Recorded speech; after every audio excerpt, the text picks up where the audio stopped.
Okay, I'm here again to make another second part of what I was just elaborating about because I only have a 10-minute time limit, so I got to keep cutting it. I wish I could just blabber on for an hour, not have to make these, limited sectional chapter type format videos. And also, I hope my stupid tablet doesn't interject again like it just did when I went to make a part two. The screen went out and it said, unfortunately, photos has stopped.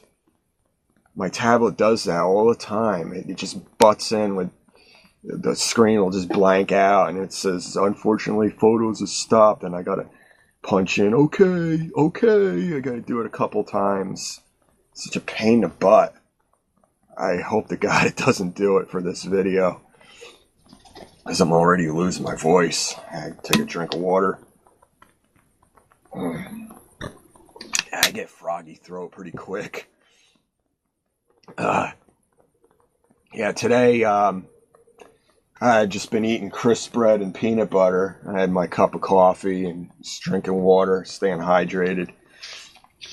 Yesterday, like I was elaborating about, I did the gym and swim. I hadn't done either 2 days in a row. I've been a member of the gym and swim since August 17th of this year. And it's been great. It's been helping me a lot. Because I was like falling back into like negative, like old negative habits. Just finding myself drinking like quite a bit at that. Yeah, I was like slipping too often because I was just, it was my brain really missing what I'm made to do. Like I'm like the videos watching this guy. I won't say his title for whatever. I think you're not supposed to do that. But anyway, this guy, he's giving great philosophy and stuff, great advice, yeah, he's saying like, and I totally agree. You're not your job, you ultimately are not what you do for work. I mean, it's just, you're doing it to get by in life. I mean, what else are you going to do? It's like, people ask me, even right at work, when it's obvious I don't like what I do, they'll ask me, oh, so do you like your job or whatever? And it's like, oh, yeah, I do. Yeah, I just love it. Like, I would rather be doing nothing else. I'd love to just be at my job all the time because it is just so for me, you know? And these people, they actually think I'm serious initially. And I'm like, I'm joking. It's like you got to tell people nowadays, sarcasm, satire. I'm joking. I hate my job. I just do it because I have to do it, So many people are just so doofy nowadays, especially at my job.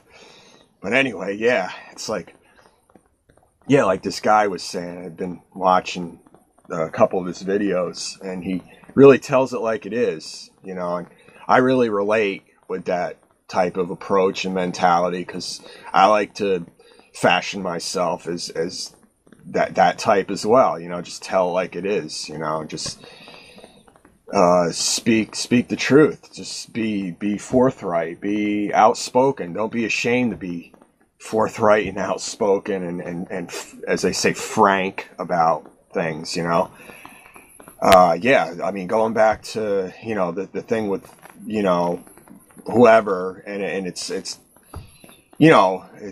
been a misleading topic throughout the many years of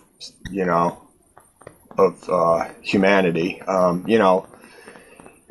Definitely you're not your job. That definitely doesn't say who you are. At least in, I don't know what the percentage is. I think it's a pretty high percentage that and some more more so than others. You know, your job doesn't reflect who you really are. It's just something you have to do because it is what it is. You know, you're just in that situation. And also what you drive. I've always said that too. You know, I hate those commercials I've heard and seen in the past where they say, oh, yeah, what you drive says a lot about who you are, you know, and I always, that always made me cringe. That always, like, that puts some, like, rage in my blood whenever I hear that. It's so full of crap, man. Yeah, it's only what you are, as far as what you drive. If you can afford to drive anything that you want, anything you desire. You know, that only goes for the one percenters, you know, in financial terms. I mean, you know, for most people, it's just, you know, you drive whatever you get a good deal on, whatever is a reliable vehicle. At least that's my case. You know, that's the story of my life. You know, yeah, so, yeah, materialism, you know, I don't buy these modern video game systems. I mean, yeah, I have an Xbox 360 and I have a PS2, you know, amongst other real old school systems I still have just tucked away, packed away.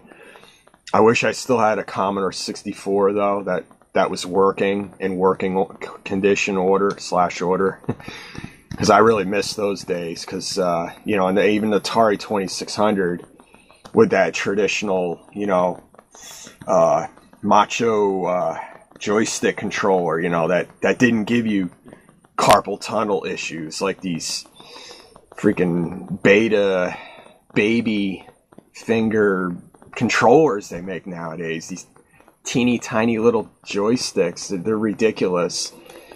I used to be so much better at video games in those, you know, the big bulky joystick days. I could just control what I wanted to do so much better. And now with these controllers, you got to steer you know, with your thumb, steer joystick with your thumb. It's so unnatural. It gives me like hand and wrist issues after a little more than an hour, whereas way in the past, in the Commodore 64 and Atari 2600 days, I could play for hours every day with no issues whatsoever to my hands and wrists, you know.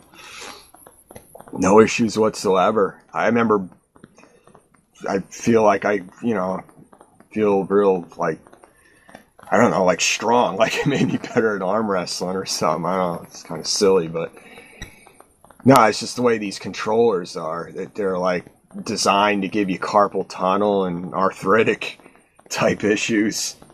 It's pretty obvious, you know, it's all part of the, you know, the whole corporate, with the government and the, you know, the medical establishment. They want people to have health issues, even through the video game systems, you know.